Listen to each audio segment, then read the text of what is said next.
Oke, Bismillahirrahmanirrahim. Assalamualaikum warahmatullahi wabarakatuh. Selamat malam sahabat Jemari yang berada di rumah. Senang sekali saya Randa Putra Canyago kembali hadir dapat menyapa sahabat di rumah dalam program Bima Sakti, bincang malam seputar aksi tentang Jemari di live Instagram @jemarisakato. Nah, sahabat, kita ketahui bahwasanya bencana itu merupakan kondisi yang tidak direncanakan oleh setiap orang. Namun, bencana suatu waktu akan dapat terjadi yang nantinya kemungkinan akan berdampak pada para penyintasnya, baik secara fisik maupun secara psikis. Nah, salah satu kelompok yang sangat berdampak terjadinya ketika menghadapi bencana adalah anak-anak. Nah, oleh sebab itu perlu adanya sebuah dukungan baik secara fisik maupun secara psikis agar menyelamatkan kondisi kesehatan mental nantinya para penyintas ketika menghadapi kondisi pasca bencana. Nah, oleh sebab itu sahabat, pada malam hari ini kita akan membahas sebuah topik yang sangat menarik, yaitu tentang psikosocial support pada anak-anak pasca bencana. Tapi saya tidak sendiri, saya untuk mengundang narasumber kita, yaitu Kak Eganisa Mariana Frijanti SPD yang merupakan seorang aktivis dari Jemari Sakato. Nah, izin saya mengundang beliau terlebih dahulu. Nanti jika ada pertanyaan, boleh nih nanti sahabat untuk tulis di live komentar kita, ya, di live komentar Instagram kita. Nanti kita akan bahas bersama narasumber kita. Kamera yang terbalik kan, Nesa? Oke, Randa. Oke. Oh, gambarnya Randa belum keluar ini. Oke, sepertinya sinyal kayak. Iya, Oke. kayaknya. Cantik sekali Kanesa malam hari ini. Wah, terima kasih Randa yang tidak kalah ganteng tentunya ya. Gimana kabarnya Kanes? Alhamdulillah sehat. Randa bagaimana kabarnya? Ya, seperti Kanesa juga sehat alhamdulillah. Boleh sapa dulu sahabat Jemari yang berada di rumah, Kanesa? Ya, halo sahabat Jemari semua. Senang sekali Nesa bersama Randa di sini diundang ya untuk saling sharing, berbagi tentang psikosocial support untuk anak pasca bencana. Iya Randa ya? Iya, gitu. Nah, saya baca nih ya, dan saya lihat-lihat background kakak ini kan sarjana pendidikan khususnya di bidang bahasa Inggris kak ya? Ya, benar sekali. Nah, boleh spill dikit kak? Boleh spill dikit kak? Kok sampai nih masuk ke Jemari? Itu ceritanya gimana kak? Masuk ke Jemari itu ceritanya, jadi Jemari Sakato ini teman-teman merupakan NGO ya, atau lembaga swadaya masyarakat yang bergerak di bidang pemberdayaan.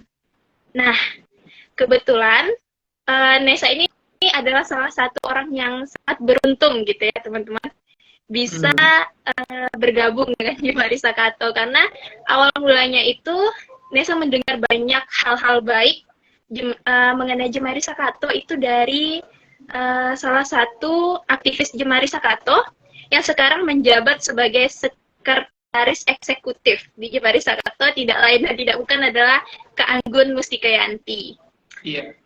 Gitu Randa. Nah, setelah dengar-dengar cerita dari Kak Anggun, Kak Anggun waktu itu menawarkan tuh, cobalah Nesa main-main ke Jemari. Sebelumnya juga kakak udah sering juga, bukan sering sih, waktu itu ada ini ya, ada pelatihan untuk menjadi enumerator untuk kegiatan CRC di Agam pada waktu itu, dan kebetulan Nesa adalah salah satu pesertanya.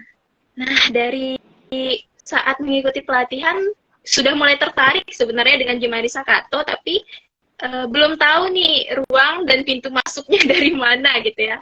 Nah, setelah lulus dari kuliah, Kak Anggun sering bercerita tentang cobalah main ke Jemari Sakato Nesa. Pada waktu itu mikirnya main-main ngapain gitu ya. Dan ternyata Jemari Sakato ini teman-teman sangat terbuka, sangat welcome untuk kita-kita semua yang memang niatnya ingin belajar gitu Randa. Nah, pada saat itu Oke, berarti memang niatnya ingin belajar dan kecanduan gitu ya di Jemari Sakato, kecanduan dan akhirnya dilibatkan oleh direktur Bang Robi Syafar untuk melakukan beberapa program begitu. Nah, alhamdulillah pada sampai saat sekarang ini masih bertahan di Jemari Sakato. oke, luar biasa ya Jemari Sakato kayak. Berarti memang Jemari ini merupakan sebuah rumah kayak rumah gadang istilahnya ya bagi kita yang ingin mau belajar, menimba ilmu, boleh datang ke sini, kita belajar bersama-sama gitu kayak. Kita Ya, berbagi benar. sharing sama lain gitu dan menerima ya kayak dari semua bidang, semua kalangan asalkan catatannya adalah mereka yang mau belajar gitu. Nah, Kanisa, kita Nah, kan akan membahas nih Kak mengenai PSS gitu kan. ya. Ah, iya. Kok sampai gitu ya? Tim memilih kakak nih. Ini gimana ceritanya nih? Boleh spill dulu nih Kak. Oke, jadi kakak disclaimer dulu ya. Iya. Saya di sini bukan seorang ahli psikologi tentunya karena berasal dari backgroundnya itu adalah pendidikan bahasa Inggris gitu ya Ran ya. Nah, Iya. kenapa nih bisa terjun ke psychosocial support? Pada saat itu adalah ada program di Pasaman Barat, yaitu program Gempa Pasaman Barat. Mungkin teman-teman semua masih ingat juga kejadiannya itu tanggal 25 Februari 2022. Nah, Program Bang Cakra kebetulan kemarin kan? iya benar yang program manajernya adalah Cakra Haji. Kalau teman-teman mengikuti nih live-nya Jemari Sakato pasti sudah sangat kenal nih dengan yang namanya Abang Cakra Haji gitu ya Ran ya. Iya, iya, iya, iya, iya. Ya. Nah, Nah, berarti pada saat itu apa namanya? Psikosocial support ini kan seperti yang kita bilang di awal tadi, Jemari ini sangat terbuka gitu ya Ran ya. Terbuka bagi siapa saja yang ingin belajar. Nah, pada saat itu fasilitator-fasilitator di Jemari ini dibekali Turan oleh pemahaman-pemahaman psikososial. Kita juga mengikuti beberapa pelatihan mengenai psikososial. Nah, pada saat itu kebetulan Nesa dan juga ada Nisa, ada satu lagi namanya Kak Desri, juga mengikuti pelatihan yang sama. Nah, kebetulan pada program Gempa Pasaman Barat kemarin, Nesa lah salah satu orang yang diutus langsung oleh direktur untuk ke lapangan ke Pasaman Barat menangani program yang berkaitan dengan psikososial. Begitu. Oke, berarti memang kayak sebelum turun ke lapangan, Jemari sudah membekali dulu nih ya fasilitatornya dengan keilmuan yang nantinya diimplementasikan ke lapangan. Kayak berarti tidak Ya, unjuk-unjuk ya, kamu pergi ke lapangan gitu. Berarti memang sudah dibekali dulu nih, baik dari segi pengetahuan, segi keterampilan. ya benar. Apakah ya, benar sekali seperti itu. Nah, tadi kakak udah ngejelasin nih alasan kakak kenapa sampai memahami PSS ya. Nah, PSS itu apa sih kak? Gitu. Oke, PSS itu adalah singkatan ya Ran ya dari Ya. Psychosocial Support atau dukungan psikososial. Nah, PSS ini merupakan namanya dukungan psikososial ya teman-teman semua. Berarti tujuannya adalah memberikan dukungan. Kalau kalau Nesa kakak ada melenceng-melenceng, mungkin Randa lebih tahu nih teman-teman semua karena Randa berasal dari psikologi ya Ran ya jurusannya. Iya kak. Ah, psikologi itu kalau kakak nggak salah itu adalah berkaitan dengan kejiwaan ya Ran ya. Keadaan Hmm. mental, jiwa, emosi yang tidak nampak. Sedangkan support psikososial, sosial ya. Sosial adalah interaksi kita dengan masyarakat, dengan lingkungan di sekitar, itu adalah sosial. Dan support itu adalah dukungan. Jadi intinya psikosocial support adalah memberikan dukungan mental, jiwa, emosi kepada orang-orang yang membutuhkan, begitu Ran. Oke, berarti niatnya kita memberikan kayak dukungan secara psikis gitu ya Pak pada orang lain yang membutuhkan secara sosial gitu. Nah, di sini Kak, Saya sering ini Kak, sering mungkin ya bagi sahabat Jemari yang berada di rumah itu sering tertukar nih antara istilah PSS sama trauma healing gitu. Nah, kira-kira bisa Hmm, Kakak jelasin nih benang ya, merahnya itu perbedaannya di mana gitu? ya benar sekali Randa. Seringkali ya teman-teman semua ketika konteksnya terjadi bencana nih dan ada yang Hmm. datang memberikan suatu permainan atau menghibur adik-adik atau masyarakat di sekitar, itu kita bilangnya, oh sedang ada kegiatan trauma healing begitu ya kan ya. Ya. Nah, Hmm. itu yang kerap kali apa ya? Kalau Nesa boleh bilang itu salah salah penyebutan kali ya namanya. Karena eh, ada perbedaan teman-teman antara yang namanya trauma healing dan juga psikosocial support atau dukungan psikososial. Di mana letak bedanya? Letak bedanya adalah trauma healing yang sering kita katakan ketika ada kegiatan suatu instansi atau sekelompok orang melakukan apa namanya hiburan, menghibur, melakukan beberapa permainan, itu sebenarnya bukan trauma healing teman-teman, itu adalah dukungan psikososial. Kenapa? Karena uh, trauma healing yang namanya trauma dan healing gitu ya teman-teman ya. Trauma itu adalah hal yang levelnya itu another level, sudah tinggi gitu kalau trauma. Kalau Hmm. psikososial itu keadaan jiwa yang butuh bersosialisasi kembali gitu kira-kira. Nah, kalau trauma healing itu teman-teman biasanya ditangani oleh tenaga profesional. Kenapa? Ya. Karena yang namanya trauma itu tidak bisa sembuh dengan satu kali penanganan atau beberapa kali penanganan oleh orang awam. Karena yang namanya trauma healing itu biasanya dilakukan atau diberikan kepada kalau dalam kasus itu seperti korban pelecehan seksual contohnya yang mengalami trauma. Atau ada lagi diberikan kepada korban KDRT yang mengalami trauma. Dan itu memang harus ditinjau begitu. Apanya progresnya harus ditinjau oleh profesional begitu kira-kira teman-teman. Dan yang bisa melakukan atau memberikan trauma healing itu biasanya adalah psikolog klinis atau psikiater gitu ya. Jadi backgroundnya ini harus jelas, harus dari psikologi. Nah, kalau PSS atau psychosocial support ini bisa diberikan oleh orang awam begitu kira-kira Ran. Seperti kita Ya. kita ini. Mm-mm. Nah, jadi ini ya, mungkin sedikit saya tambahkan kayak mungkin kita kan sharing kayak sharing Ya. dalam kegiatan malam ini. Nah, betul yang Nah, Kakak Neta jelaskan tadi gitu kan. Sebenarnya PSS ini merupakan ini kayak sebagai psychological first aid atau pertolongan psikologi pertama. nah, Kalau ibarat ya. itu kan P3K gitu Kalau kan. nah, kalau Nah, kalau di program yang Pasaman Barat kemarin itu Ran, kita ada hmm, itu yang namanya PFA atau Psychological First Aid. Nah, kemudian kita lanjutkan dengan yang namanya PSS begitu Randa. Nah, ya.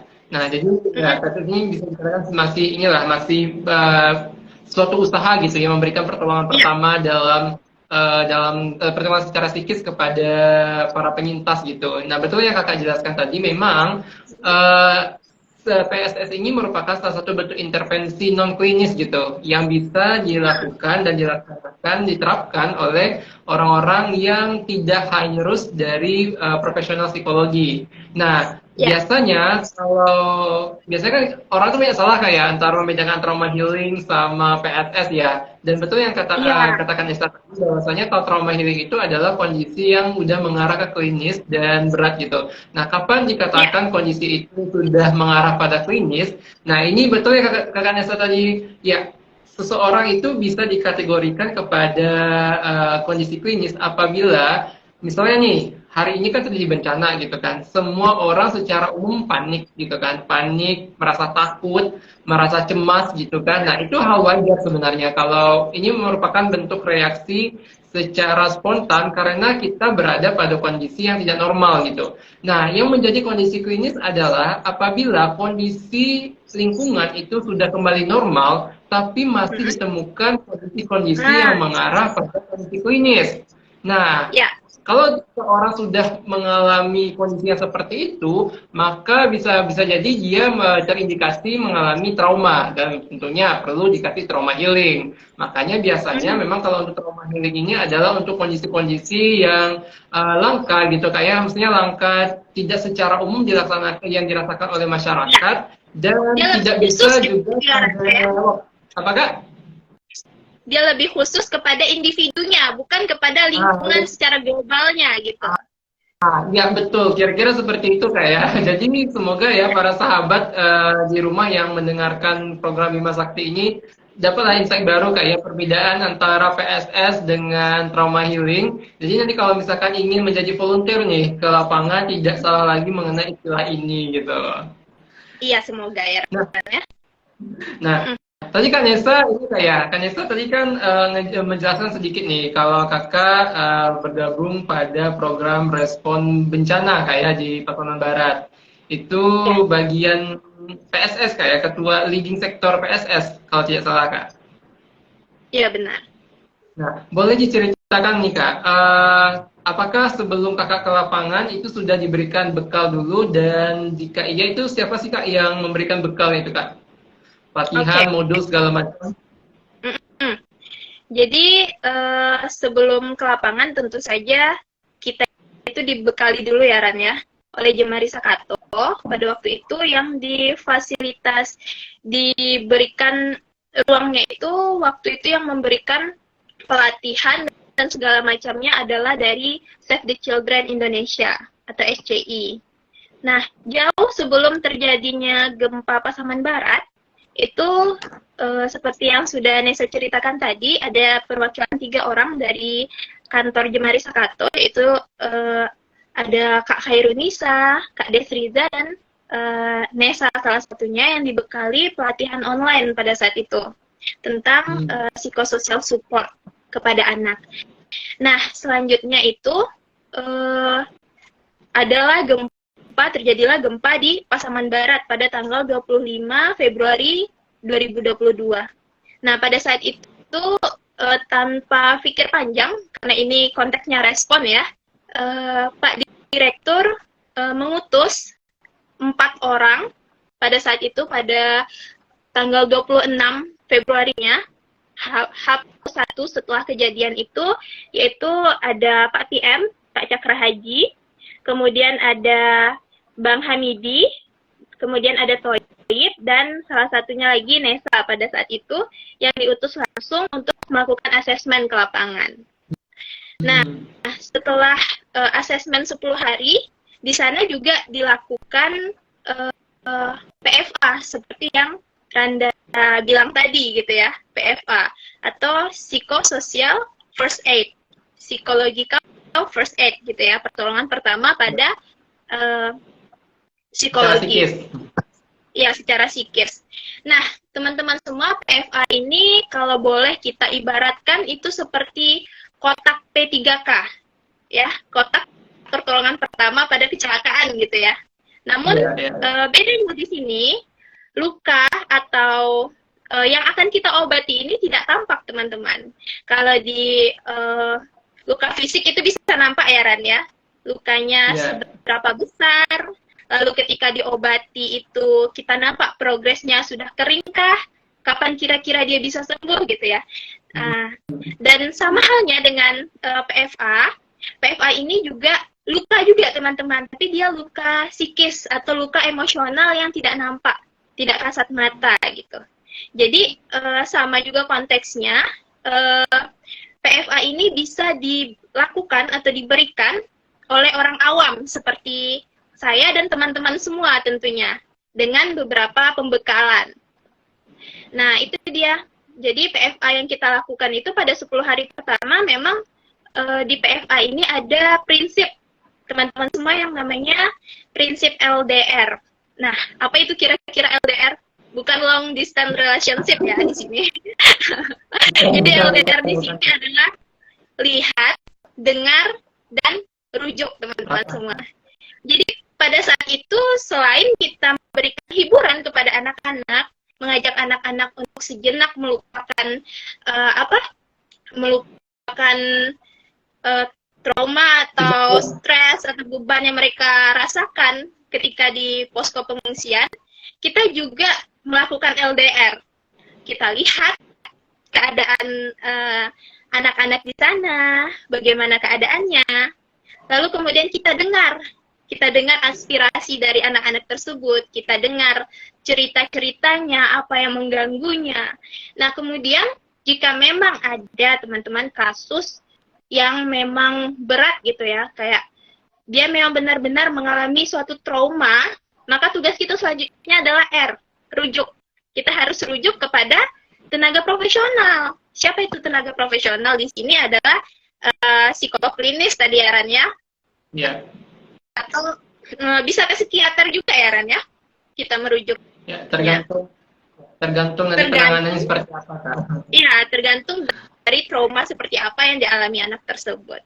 Nah, itu kira-kira yang kita lakukan di awal-awal pasca bencana gempa Pasaman Barat.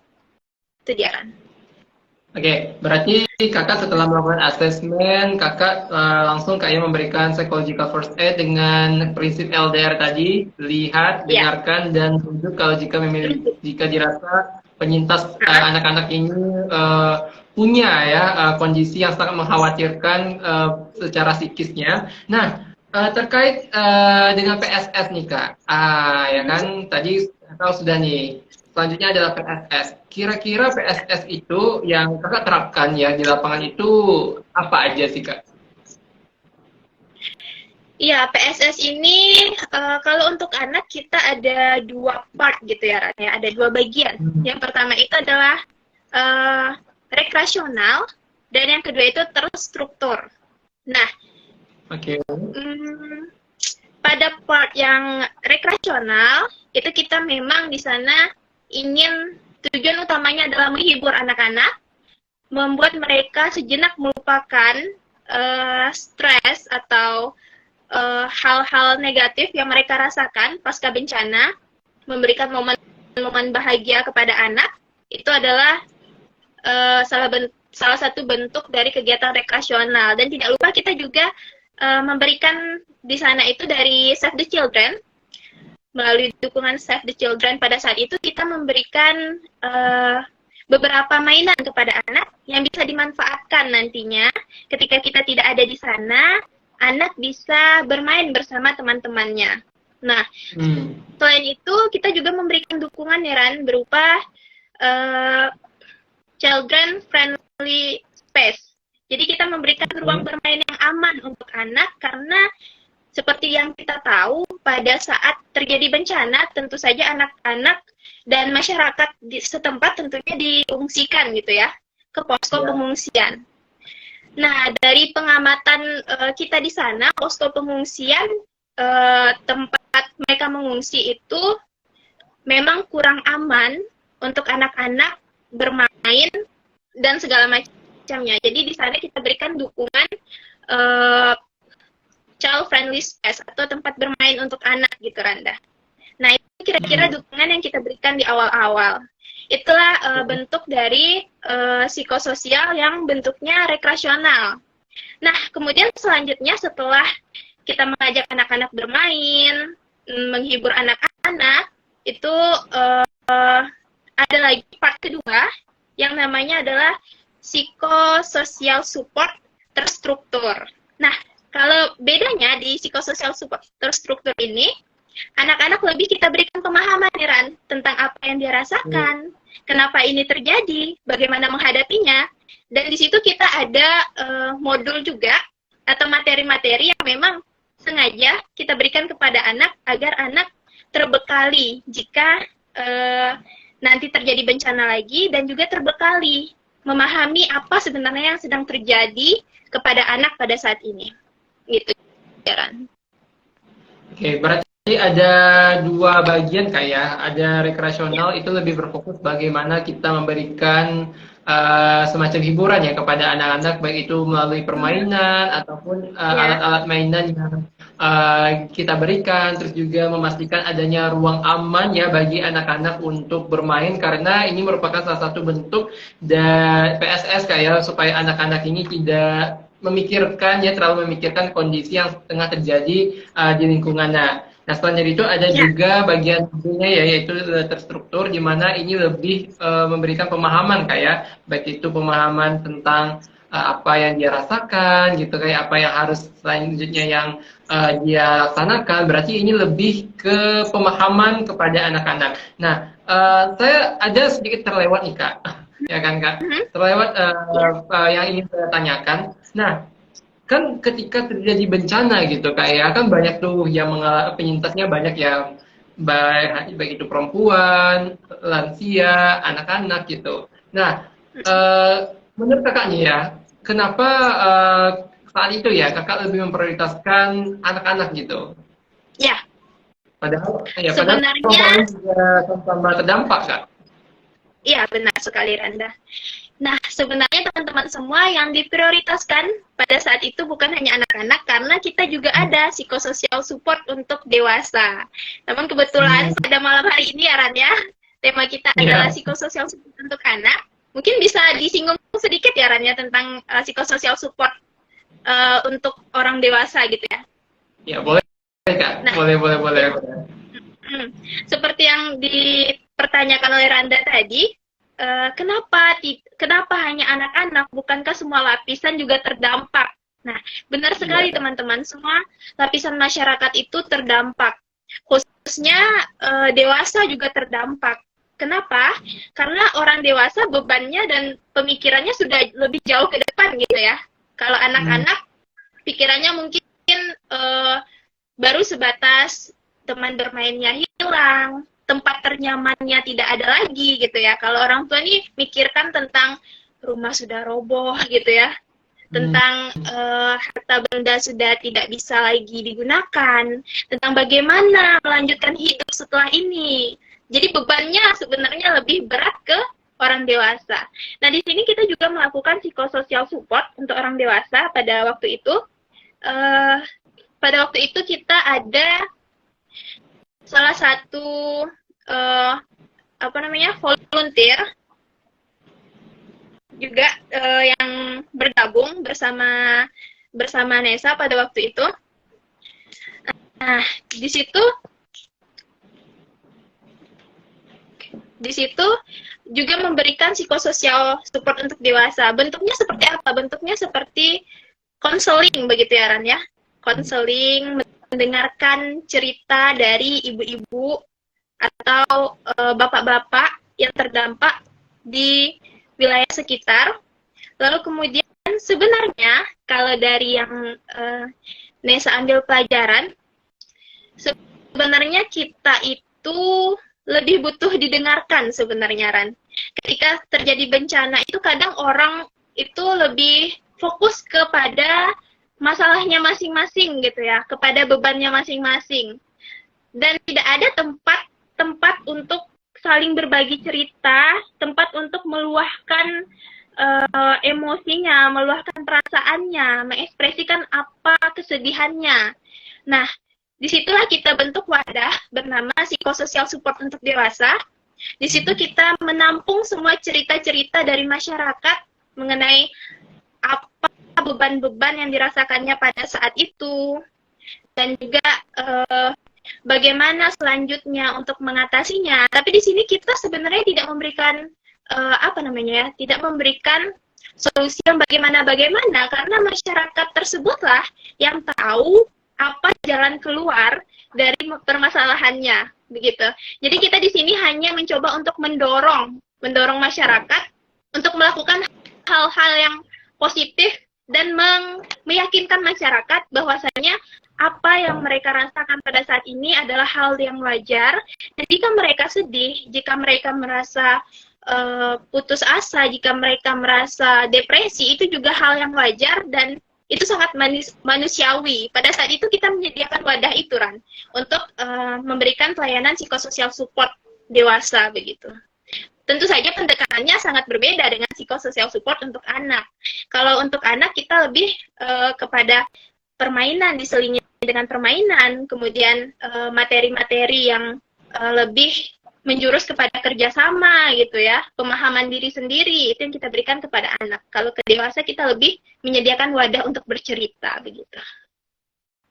Oke, berarti memang ada kayak setiap kalangan itu udah ada PSS-nya, namun untuk implementasinya, penerapannya disesuaikan lagi dengan kebutuhan dari masing-masing lapisan gitu. Nah, kita balik lagi nih Kak pada topik utama pembahasan kita, itu kan PSS pada anak pasca bencana. Nah, setelah Kakak melakukan penerapannya nih dengan baik itu secara rekreasional maupun secara terstruktur itu. Nah, menurut Kakak ya, berdasarkan pengamatan Kakak dan hasil penilaian Kakak terhadap program PSS ini, itu dampaknya terhadap anak-anak itu seperti apa Kak? Boleh dideskripsikan Kak? Iya, dampaknya kepada anak-anak seperti apa gitu ya Rania? Seperti yang di awal tadi kita bicara gitu ya teman-teman semua, kalau luka batin atau luka emosional ini dia tidak nampak, tapi dia bisa dirasakan gitu. Nah, dampak dari psikososial support yang kita berikan, kalau kita lihat itu mungkin sekilas mata itu tidak nampak ya perubahannya, tapi kalau kita amati lagi, memang butuh waktu ya, seperti yang terstruktur itu kita melakukannya secara berkala gitu Ran ya, berkala. Kita mengadakan pertemuan-pertemuan yang sudah terjadwal tentunya kepada anak-anak. Nah, kembali lagi kepada tujuan dari psikososial atau dukungan psikososial ini adalah memberikan dukungan atau memberikan support kepada anak untuk dia kembali lagi memotivasi anak untuk tidak berlarut-larut dengan kesedihan yang dialami, untuk tetap semangat menjalani hidup seperti sebelum terjadi bencana gitu ya Rania. Nah, yang saya lihat bersama teman-teman dari PSS, tim PSS pada saat itu, anak-anak kemudian lebih ini ya, lebih berani dan juga untuk pergi ke sekolah gitu Ran. Karena pada saat itu ada gap gitu ya, ada beberapa waktu di mana dari darurat ke pemulihan itu sekolah memang belum dibuka. Dan di situ memang kita gencar di situ untuk melakukan PSS kepada anak-anak di beberapa tempat di posko-posko. Nah, salah satu tujuannya itu adalah agar anak-anak merasa aman gitu ya, merasa aman untuk pergi ke sekolah nantinya. Itu salah satu tujuan dari PSS yang kita berikan. Nah, pada saat itu juga kita melihat bahwa anak-anak itu dia sudah bisa setidaknya dia sudah bisa tertawa lagi, sudah bisa bermain bersama teman-temannya. Dan karena momen-momen seperti itu Ran, momen-momen ketika terjadi bencana kita tidak tahu anak-anak ini sedang sedih, apa yang dia sedihkan gitu ya, apa yang dia pikirkan, apa yang dia rasakan kita tidak tahu. Nah, momen-momen kebahagiaan seperti itu memang perlu diciptakan. Nah, ketika kita melakukan PSS, kita mencoba untuk menciptakan momen-momen kebahagiaan bersama anak. Dan dengan harapan nantinya anak-anak ini bisa meningkatkan nantinya rasa kerjasamanya. Karena di PSS itu kita melakukan itu Ran, kita mengajarkan saling menjaga kepada anak-anak, saling kerjasama kepada anak-anak. Nah, dampaknya mungkin tidak nampak secara langsung ya, tapi tapi di situ kita lihat setelah permainan itu anak-anak memang sampai kapan lagi ya, sampai kita kan udah ada jadwal ya Ran ya dengan anak-anak, sampai anak-anak itu tidak sabar gitu untuk menunggu pertemuan berikutnya untuk bermain kembali begitu. Itu sih dampaknya.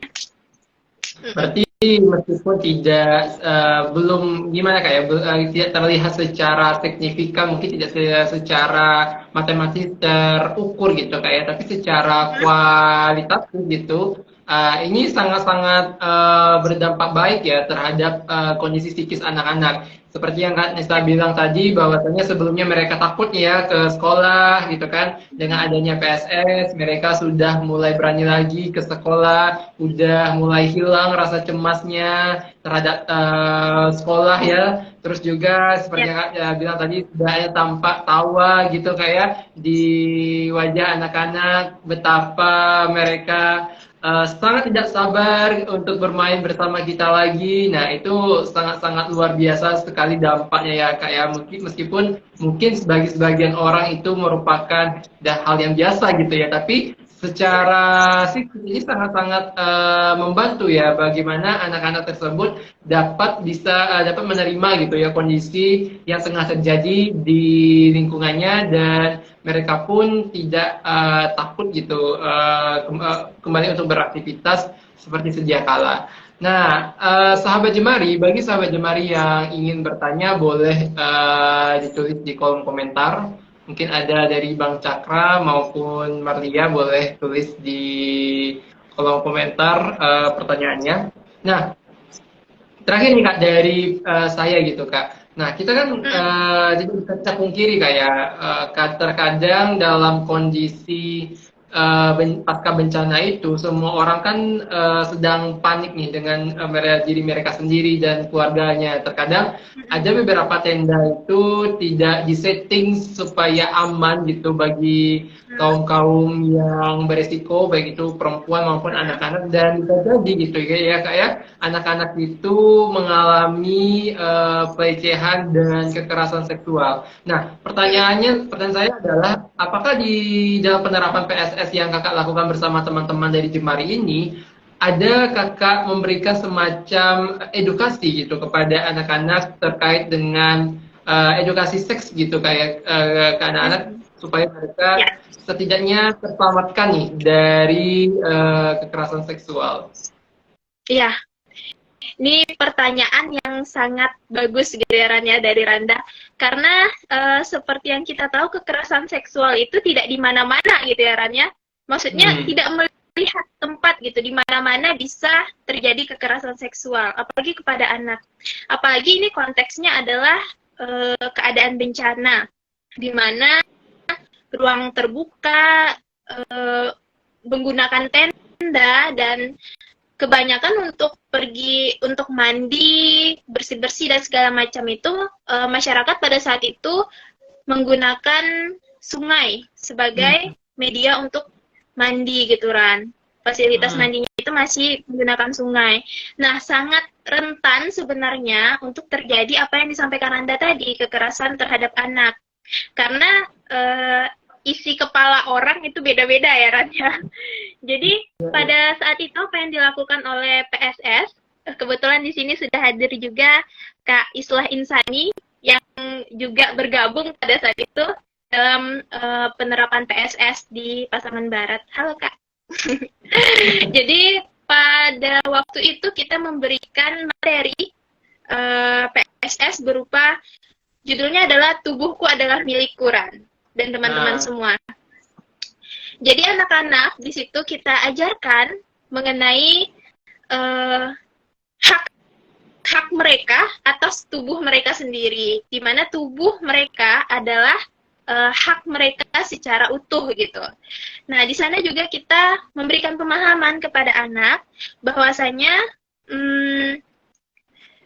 ada nih bagian-bagian dari tubuh kita, baik itu laki-laki maupun perempuan, yang boleh disentuh oleh orang lain dan tidak boleh disentuh oleh orang lain. Nah, pada saat itu memang seperti yang dikatakan Randa tadi, disitulah kita masuk untuk melakukan edukasi seks kepada anak, begitu Randa. Kita di sana memaparkan tentang apa saja yang harus dilakukan ketika seseorang atau orang lain menyentuh bagian-bagian tubuh yang tidak seharusnya disentuh. Nah, bagaimana cara merespon ketika kita merasa tidak nyaman oleh perlakuan orang kepada kita gitu. Nah, pada saat itu kita memberikan edukasi semacam itu, dan respon dari anak-anak pada saat itu sangat sangat antusias dan menerima baik, dan harapannya pada saat itu memang anak-anak ini sudah bisa menghargai tubuhnya, menjaga tubuhnya, bertanggung jawab dengan tubuh yang dimilikinya, dan juga mengerti bahwasanya tidak semua orang bisa menyentuh tubuhnya, dan ada bagian-bagian yang memang harus dijaga oleh anak, dan itu merupakan bagian-bagian yang kalau boleh dibilang itu bagian pribadinya gitu, Randa, dan tidak satu orang pun boleh menyentuhnya kecuali orang-orang yang memang dia percayai, seperti orang tua gitu ya, orang-orang terdekatnya. Nah, gitulah kira-kira edukasi seks yang kita lakukan pada saat itu kepada anak. Karena memang kekerasan seksual ini terjadinya banyak faktor gitu ya, Rania, yang melatar belakangi terjadinya kekerasan seksual. Salah satunya adalah pengetahuan tadi. Anak-anak tidak tahu, tidak mengerti dengan apa yang harusnya dia jaga, dengan apa yang seharusnya tidak boleh disentuh oleh orang lain.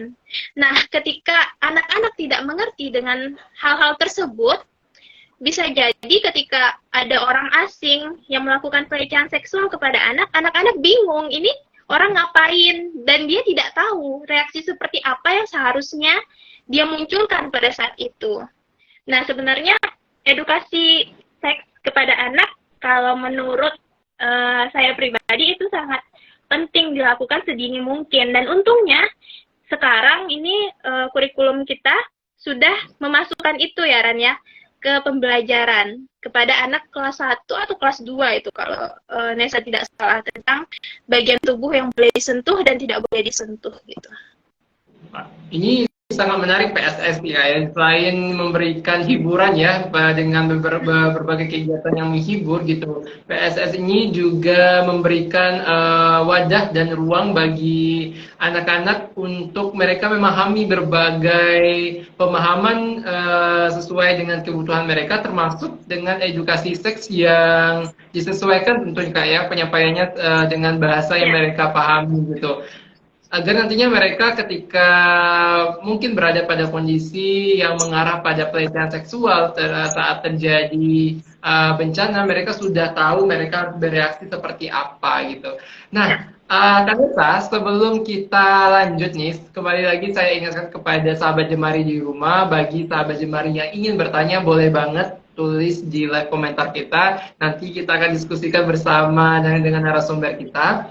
Nah, sebelum kita menjawab beberapa pertanyaan yang disampaikan oleh sahabat Jemari di rumah, Kanesa, boleh sedikit Kanesa tunjukkan kepada kami gitu kan, kira-kira PSS ya seperti apa nih Kak, yang bisa kita mainkan sekarang, Kak? Mungkin kayak ice breaking mungkin atau semacamnya, apakah ada Kak Nes?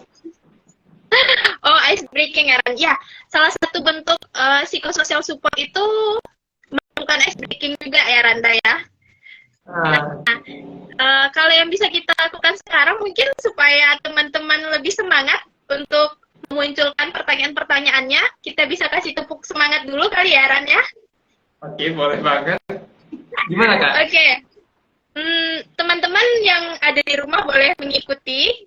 Nah, tepuk Randa juga ya. Oke. Jadi ketika Kakak bilang tepuk semangat, itu harus diikuti dengan gerakan-gerakan seperti ini. Tepuk semangat. Semangat. Semangat. Gitu. Nah, iya, jadi itu salah satu andalan kita juga ketika melakukan PSS itu, Ran, di Kabupaten Pasaman Barat pada saat itu. Karena teman-teman, faktanya dengan bertepuk tangan itu sudah cukup untuk memberikan kita rasa bahagia loh sebenarnya. Ya, seperti yang dilakukan oleh Kak Islah sekarang, dia lagi tepuk tangan loh. Ya, itu faktanya. Oke, gitu. boleh Nah, dicoba sekali semoga lagi, Kak? sekali lagi ya, teman-teman Oke. semua ikuti ya. Tepuk semangat. Semangat. Ma- Semangat.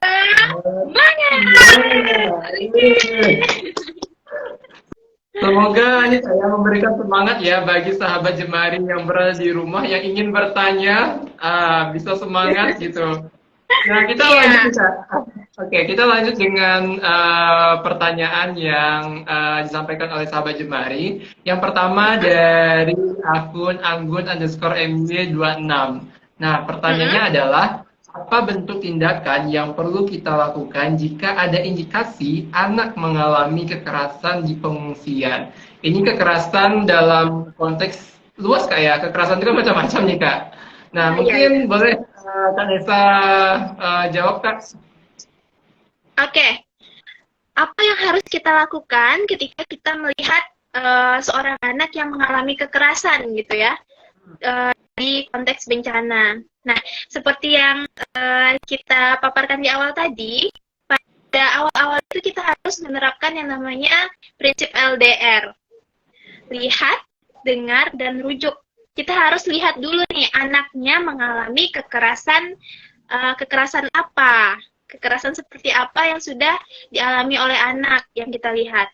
Nah, kemudian kita dengarkan si anak, atau dengarkan orang-orang terdekat yang memang tahu persis tentang kekerasan seperti apa yang dialami anak.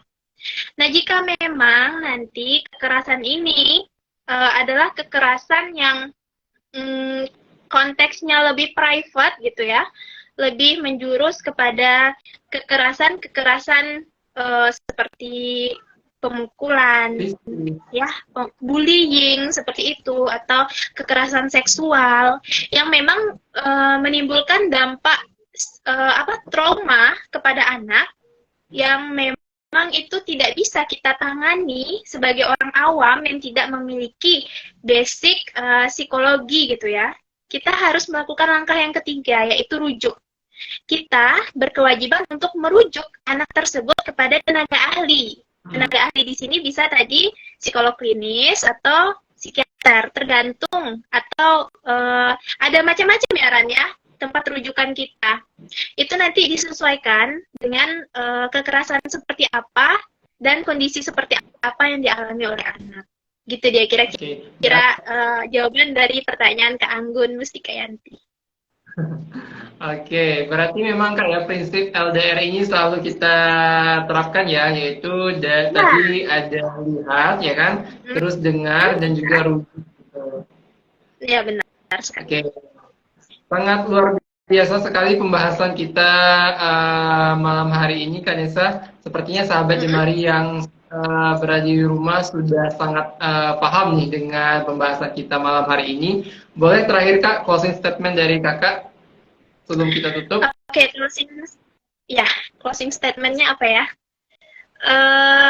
Mungkin kita sebagai orang dewasa gini, mengira bahwasanya anak-anak itu tidak terlalu terdampak dengan hal-hal buruk yang sudah dialami gitu ya, khususnya pasca bencana, karena kita mungkin berpikirnya anak-anak belum memikirkan tentang keuangan, belum mengerti tentang perencanaan masa depan dan lain sebagainya. Namun di sini Nesa ingin berpesan kepada teman-teman Jemari semua, mari kita melihat anak sebagai investasi bangsa ini, dimana ketika seorang anak mengalami sesuatu kejadian yang buruk, itu nanti akan berpengaruh teman-teman kepada psikisnya anak-anak sendiri. Nah, itu menjadi tanggung jawab kita bersama teman-teman untuk memberikan support kepada anak-anak, seperti yang dari awal sudah kita diskusikan bersama tadi, bahwasanya anak-anak kita sebagai orang awam, kita juga bisa memberikan support kepada anak-anak berupa menghibur anak-anak, tidak memarahi mereka dengan kata-kata yang kasar, dan mencoba untuk memahami apa yang dialami oleh anak-anak. Kenapa? Karena anak-anak ketika dia mengalami kondisi bencana, pasca bencana, dia juga mengalami teman-teman yang namanya kehilangan. Dia kehilangan tempat bermainnya, dia kehilangan teman-temannya yang biasanya sangat dekat dengan dia. Dia kehilangan tempat ternyamannya. Mungkin saja dia juga kehilangan hal-hal berharga lainnya yang mungkin tidak terpikirkan oleh kita gitu. Jadi layaknya kita menempatkan anak sebagai investasi bangsa, maka saya ingin mengajak teman-teman semua untuk menjadi pelopor gitu ya, pelopor PSS. Jadi ketika nanti ada anak-anak yang mengalami hal-hal buruk, kita bisa memberikan support yang baik tentunya kepada anak. Dan ini juga tidak hanya berlaku kepada anak gitu ya teman-teman semua. Kita juga bisa melakukan prinsip LDR tadi kepada teman sejawat juga. Nah, jadi ketika nanti teman kita bercerita, membutuhkan support kita bisa menjadi pendengar yang baik gitu. Dan menerapkan prinsip LDR tadi tentunya. Nah, mungkin itu saja closing statement-nya, Ran. Oke. Wah, sangat luar biasa sekali pembahasan kita malam hari ini. Dari tadi ya kita mengenal konsep dasar mengenai PSS, terus perbedaan antara PSS dengan trauma healing itu seperti apa. Terus Kanesa tadi juga menjelaskan tentang pengalamannya ya, yang turun langsung ke lapangan memberikan dukungan psikososial kepada penyintas terutama anak-anak, hingga closing statement yang sangat luar biasa yang disampaikan oleh Kanesa. Sekali lagi terima kasih banyak kepada Kanesa yang telah meluangkan waktunya untuk sharing ilmunya yang sangat luar biasa kepada kita dan teman-teman sahabat Jemari di rumah. Dan juga terima kasih juga kepada sahabat Jemari di rumah yang telah mengikuti program Bima Sakti malam hari ini. Semoga pembahasan kita pada malam hari ini dapat bermanfaat bagi sahabat Jemari di rumah. Nah, Kanesa, sebelum kita tutup, boleh berikan satu lagi ice breaking nih, Kak? Mungkin tepuk-tepuk lain gitu, Kak? Tepuk-tepuk ya. Oke. Sebelum kita tutup teman-teman, supaya kita lebih segar, ada lagi namanya ini tepuk Coca-Cola. Yuk kita tepuk Coca-Cola dulu. Walaupun tidak ada Coca-Colanya, tapi kita ada tepuknya, begitu ya Randa ya. Oke, boleh coba. Boleh ya. Yuk semuanya kita tepuk Coca-Cola. Tepuk Coca-Cola. Coca-Cola. Cola-Cola. Coca-Cola. Zep. Oke. Ini ke belakang ya. Dari Randa juga butuh nih Ran. Tepuk Coca-Cola juga nih. Yuk. Oke. Kita sama-sama aja gimana, Kak? Ya, tepuk Coca-Cola bareng ya. Tepuk Coca-Cola. Coca-Cola. Coca-Cola. Coca-Cola.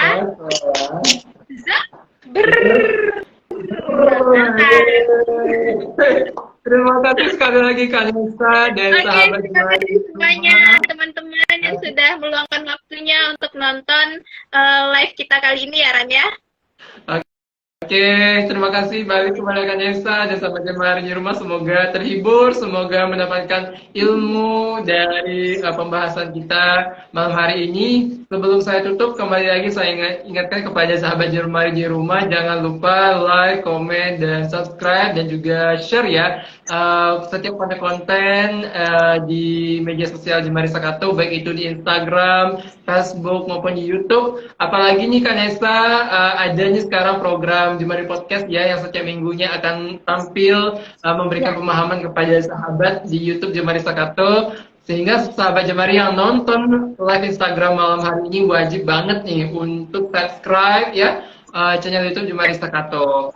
Nah, akhir kata saya Rana Putra Canyago sebagai host malam hari ini mohon undur diri, salah dan jangkanya saya mohon maaf. Akhir kata wassalamualaikum warahmatullahi wabarakatuh. Sampai jumpa dan sampai di minggu depan di jam yang sama. Selamat malam, selamat istirahat, dan jangan lupa bahagia. Bye-bye. Jangan lupa bahagia. Oke, assalamualaikum warahmatullahi wabarakatuh.